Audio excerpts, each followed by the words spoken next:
Hello students, today we will discuss the second part of miscellaneous exercise. Second part means in the previous part I told you to do the sums till sum number 10. Now from sum number 11 till the last we will discuss 1, 2 or 3 sums so that you people can complete your exercise, right? Sum number 11, 12 are direct sums, means you can apply the property depending upon RHS required. We will discuss here sum number 13 and then one or two more sums we will do. So first of all we will be discussing here sum number 13. In sum number 13 it is given, let us write down the given statement that RHS determinant, it is where we have to prove that this determinant is equal to RHS. Also we will write down what is the RHS to be proved. RHS we need 3 times of A plus B plus C into AB plus BC plus CA. So this is our sum number 13. 3A minus A plus B minus A plus C, then minus B plus A, 3B minus B plus C, minus C plus A minus C plus B, and 3C. Okay. In the RHS we need these two brackets, A plus B plus C also and AB plus BC plus AC. First, if A plus B plus C I can think, and here if I check the terms column wise, in the first column first term is 3A, second column minus A minus A, minus A plus minus A minus 2A, and if I add these minus 2A to A, 3A, I am getting A, right? Same thing we can do here also. If in the first row I subtract R2 and R3 both, then also we are getting same. Either you add C1 plus C2 plus C3 or you subtract R2 and R3 from the first row, you are getting the same thing. So we can apply here in C1 plus C2 plus C3. Okay, when we are applying this, definitely we are starting with the left hand side. So 3A minus A we are getting A plus B plus C, minus B and plus 3B. So once again A plus B plus C, minus C and 3C. So here also we are getting A plus B plus C. Second column and third column we will keep as such. So here we have minus A plus C, minus B plus C and 3C, right? Now this A plus B plus C we can take common from the first column. Since only one term from one column is taken, so it will be power 1 only. So here we are getting 1, 1, 1, and there is no change in the C2 and C3 columns, right? Okay. Now, as we know, once we get 1, 1, 1 in the column, we will make these two ones as 0. So, in order to do that, this R2 minus R1 and R3 minus R1, if we do, we will get here two zeros. So, we will apply here R2 minus R1, and in R3 we will do R3 minus R1. So these two operations we will apply, since one row is used in both the operations, so we can apply the operations together. And here we have the term outside as such. There will be no change in the first row, that we will keep as such. 1 minus 1 will become 0. 3B minus A minus B. So it will become 2B plus A minus B plus C minus of minus A minus C. Plus C minus C will get cancelled, and here we are getting A minus B. Similarly 1 minus 1 we are getting 0 here. Minus C plus A plus B minus B. Plus B minus B will get cancelled, and we are getting here A minus C. Similarly 3C minus C, that is 2C plus A. So this will be done. Now the first column is having two zeros, so our next thing will be expanding along column 1. If you want, you can do any other further operation also. Otherwise, once we are getting two zeros along any row or along any column, we will expand along that. So here we are having A plus B plus C.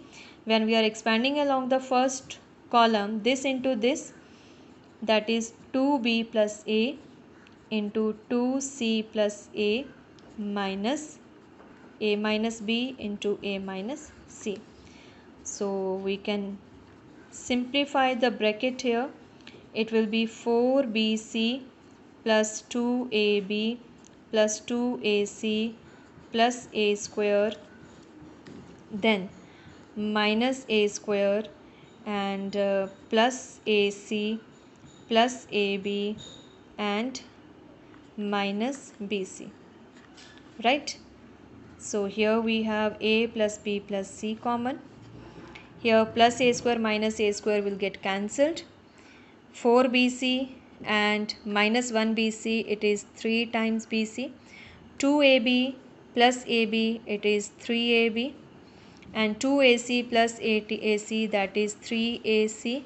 So our RHS part is done. We will take here 3 common and this part is done. So this is how we have applied the operation. It's like this. If you do row wise, it will be R1 minus R2 minus R3, then you will get here 1 1 1. And when I am getting 3 ones in the first row, we will do R2 minus R1, R3 minus R1, and then we will expand along R1. The same answer will be there. Clear? Now sum number 11, 12 you people can do. Sum number 14 also. Now sum number 15, you have to use the trig properties here when you are operating it. And cos of alpha plus delta is there, cos of beta plus delta is there, cos of gamma plus delta is there. So we will apply here property cos a plus b, that is cos a cos b minus sin a sin b. And when you are doing that and you write down one determinant equals to sum of two determinants, you are finding your answer, right? Sum number 16 is here you have to solve the system of equations. It is 2 upon x plus 3 upon y plus 10 upon z equals to 4, then 4 upon x minus 6 upon y plus 5 upon z equals to 1, and 6 upon x plus 9 upon y minus 20 upon z is given 2. So here what we will do to make the calculation easy, we will take let 1 upon x as u, 1 upon y we can take as v, and 1 upon z we can take as w. So the whole system will be written in terms of uvw. Then you will write down the given system in the matrix equation ax equal to b. Find the value of a determinant. If it is non-singular, then A inverse exists and you can do it, right? We will discuss now sum number 17 here. Sum number 17, it is given A, B and C, they are in AP, okay? And we have to find the value of the determinant if A, B, C are in AP. The determinant is given like this. Here we have x plus 3, x plus 4, x plus 5, and here x plus 2a, x plus 2b and x plus 2c. We have to find the value of this determinant. Since a, b, c are given in the AP, it means 2b will be equals to a plus c. This thing we know.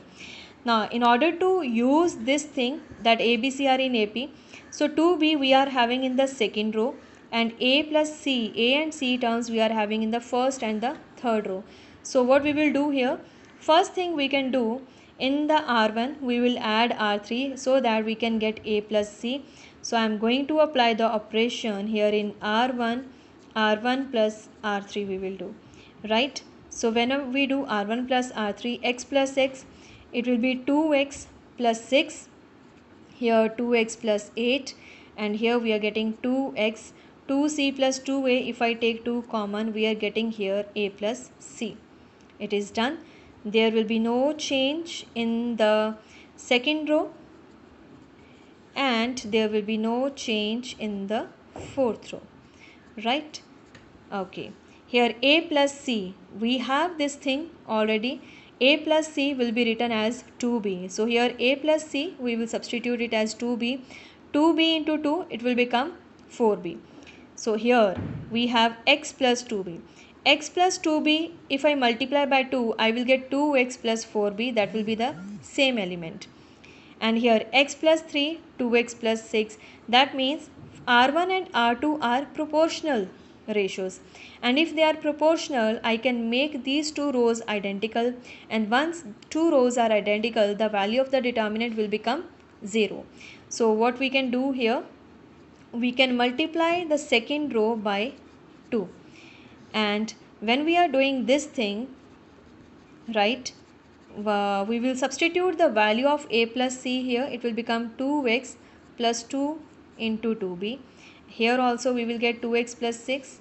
It will become 2x plus 8 and 2x plus 4b, and there is no change in the fourth row, right? Now what we are getting here, R1 and R2 are identical.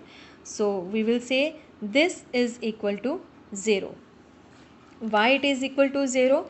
We will write down here reason, because R1 and R2 are identical, right? Even here itself you can make it 0.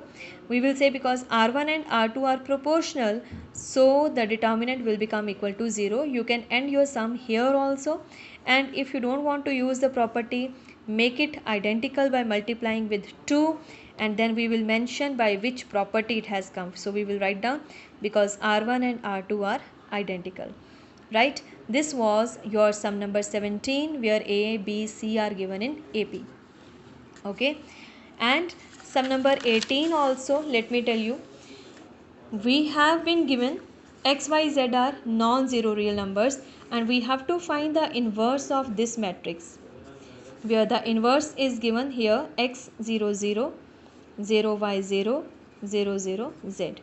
This is the given matrix. We have to find A inverse. If you remember, we know A inverse is written by 1 upon A determinant into adjoint of A. Okay, so here what is the value of A determinant? See, we can expand it along R1 also, we can expand it along C1 also, because all others are 0. So it will be x into yz minus 0.